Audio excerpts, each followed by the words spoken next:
আমি যারা ধরেন মালখোর লোক আছে আর কি, নেশাখোর লোক আছে, এরকম অনেক মানুষের সাথে পরিচয় ছিল কোনো এক যুগে। তো তাদেরকে দেখতাম কারণে অকারণে মাল খাওয়ার বা নেশা করার একটা কারণ বানাই ফেলতো। ধরেন আকাশে আজকে চাঁদ উঠছে, তো তার মনে হইতেছে চাঁদটা কেমন জানি আজকে কালারটা ভালো না, না একটু নেশা কইরা চাঁদটা দেখা যাক।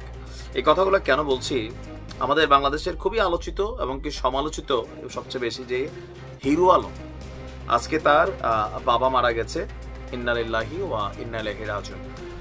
মৃত্যুকালে ওনার বয়স হয়েছিল ৭৫ বছর। ঢাকার একটি সরকারি হাসপাতালে গতকালকে রাত ৯টায় তিনি শেষ নিঃশ্বাস ত্যাগ করেছেন। আর হিরো আলমের বাবার নাম হচ্ছে বাবা আব্দুর রাজ্জাক। আমরা কেন এই কথাগুলা বলছি, মালের সাথে এটার সম্পর্ক কি? মালখুরদের মতন কিছু লোক আছে ভাই বিয়াখুর, কারণে অকারণে বিয়া করতে ভালোবাসে, যে কোনো একটা উসিলা বানাইয়া মানে যেটা আছে এটা ছাইরা নতুন আরেকটা নেওয়ার মধ্যে ফোন দিয়াটে। হিরো আলম যে আসলে এটা নিয়ে অনেকে বাহাবা দিচ্ছেন, কিন্তু আপনার বুঝতে হবে যে তার যে বউ রিয়ামণি, এটার গাছে কে তুলছে? সেই তুলছে। রিয়ামণির বিয়ে করছে কিনা এটা নিয়েও এক সময় প্রশ্ন ছিল। আলমের বক্তব্য জীবনের শেষ সময়ে মানে পালক বাবার পাশে না থাকায় স্ত্রী মডেল রিয়ামণিকে জীবন থেকে বয়কটের ঘোষণা দিয়েছেন। তো জীবন থেকে বয়কট কি? বিয়া করা বউ তালাক দিবে।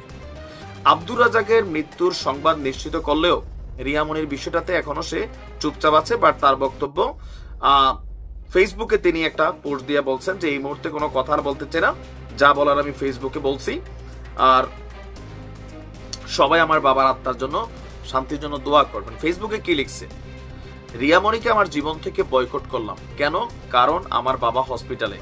সে আমার বাবার কাছে না থেকে বিভিন্ন ছেলেদের নিয়ে নাচ গান করে বেড়ায় এবং তার পরিবারের কোনো সদস্য আমার বাবা এতদিন হাসপাতালে কেউ কোনোদিন দেখতে আসেনি। তুমি এরকম গ্যারেম্মা চ্যারেম্মা ক্ষেতের থেকে উঠে আসা অশিক্ষিত বকলম, যেগুলার মানে গার্মেন্টসে কাজ করতো, এই টাইপের ক্যারেক্টার নিয়ে তুমি যখন রিয়ামণি বানাই দিছো হিরো আলম, তখনই তোমার বোঝা উচিত ছিল যে তোমার আগের বউর পরে রিয়ামণি কোন ক্যারেক্টার। আগের বউ তো তোমার উত্থানের সাথে তুমি চালাই দিছো, মামলাও দিছো, তাই না? এগুলো আমরা টুকটাক শুনছি। কিন্তু এখন রিয়ামণির মতো মেয়েরা কি সংসারী? জীবনেও না। রিয়ামণি যে সংসারে নাকি আলম জানে না, এই যে সেই বললো বেড়া নিয়ে নাচানাচি করে, তো এতদিন তুমি দেখো নাই? আমার বাবা বেঁচে থাকতে দেখে আসতো না, তাহলে আমি পরে থাকলে সে কি করবে? সে আরেক বেটার সাথে চলে যাবে, এটাই খুব স্বাভাবিক। রিয়ামণি ঢাকা শহরে বিভিন্ন বারের ডান্সার, সেখান থেকে আমি একটা ভালো পথে আনার চেষ্টা করছিলাম। ছেড়ে দেওয়া গরু কোনোদিন ঘরে বন্দি করে রাখা যায়? খুব শীঘ্রই মায়ামণি রিয়া খুব তাড়াতাড়ি তারা যে কত খারাপ বুঝতে পারবেন আপনারা। একসঙ্গে কাজ করতে গিয়ে রিয়ামণির প্রেমে পড়েছিল, আর সে কারণে তাকে দ্বিতীয় স্ত্রী হিসাবে স্ত্রী মডেল নুসরাত জাহান হিরো আলমকে ডিভোর্স দেন।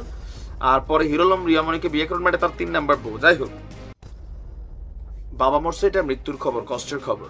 এটা অবশ্যই তার পালক বাবার প্রতি আলমের যে ভালোবাসার জায়গাটা, আমরা এটাকে রেসপেক্ট করি। কিন্তু যে রিয়ামণি টাইপের ক্যারেক্টার, আসলে কি বলবো না, ভিডিও শেষ করে দিই, শেষই করে দিই। এগুলো বেশি কথা বলা ভালো না। ভালো থাকো।